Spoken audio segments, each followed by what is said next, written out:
Hey guys, good morning. Happy Sunday. I hope everybody's having a wonderful morning. I am answering a question on the YouTube that somebody said in the comments, and this is a pretty good question. So the question is, I don't have enough room to put it all in the caption, but the question is, what do I do if the Lord's telling me to be still and to do nothing, but my spouse is pushing for the divorce, so much so that she wants me to refinance my home to be able to, I'm assuming, come up with the money for the divorce, or something along those lines. What do I do in this situation? Okay, so first off, let me just tell you, I've been through a similar situation. And it wasn't identical, but similar, where the spouse will do anything and push to be able to get that accomplished. What you have to do, and I did this in my signing divorce paper video, there was like 3 parts to it. When we give in, it's obviously coming from a place of fear. It's coming from a place of people pleasing. It's coming from a place of, wanting to be on good terms with them, giving them their way. Sometimes it can even be, I'm just worn out. I'm just going to give them their way, whatever the case is. And it's one of those things, if God's told you, because I was told the same thing, under no circumstances to partake in that. Okay. Now, I'm not speaking for everybody. I'm not God. I don't know what he tells you. However, I was told not to partake in that, to not come into agreement with it, all the things. And I did the same thing. I literally did not give any engagement in it. Now, this can backfire sometimes, and that's why I always am going to educate.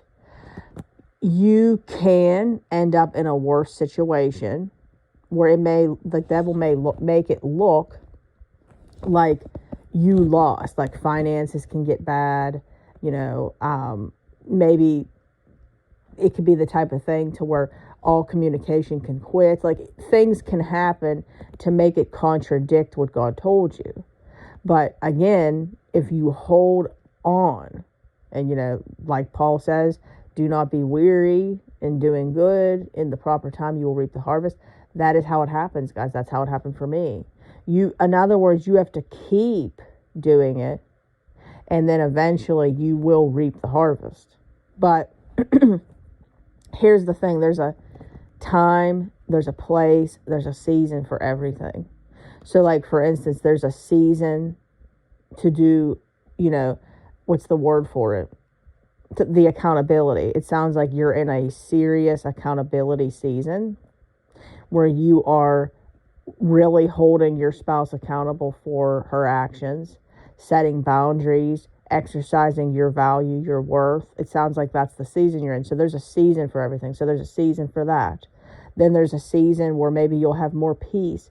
Then there's going to be a season to where there might be some more communication between the two of you, but then you have to sow seeds in the communication. Like, there's so many, I guess you could say, different seasons, different times of this journey. But right now is going to be the hardest part, because you're not seeing much. You're basically going on what God told you, and it's getting pretty difficult. And this is where I encourage you to hold on with all your might, all your heart, all your soul, and literally not focus on anything else around you, just by standing firm and not giving in.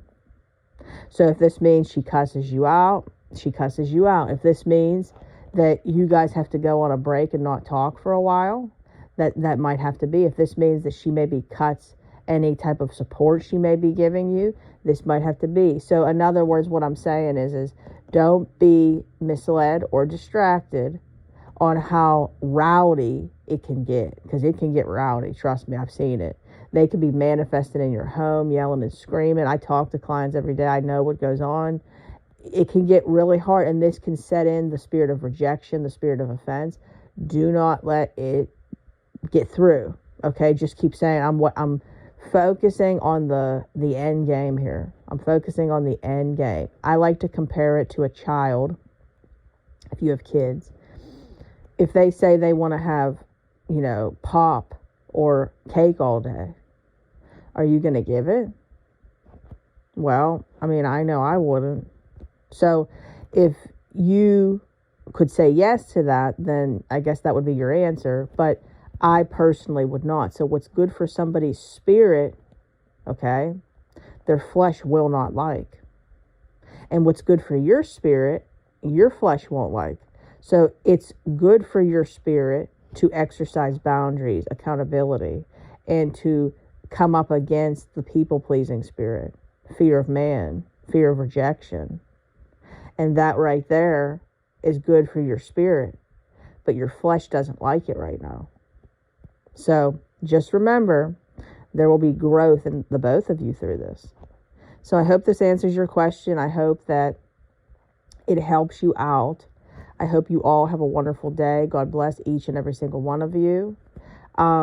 Happy Sunday. I hope everybody's doing something for them today. God bless. If you want to work with me, I would love to help you. You can email me at deadmarriagesredeemed@gmail.com. I repeat, deadmarriagesredeemed@gmail.com. Facebook group, Dead Marriages Redeemed. Come on over. Our group is growing.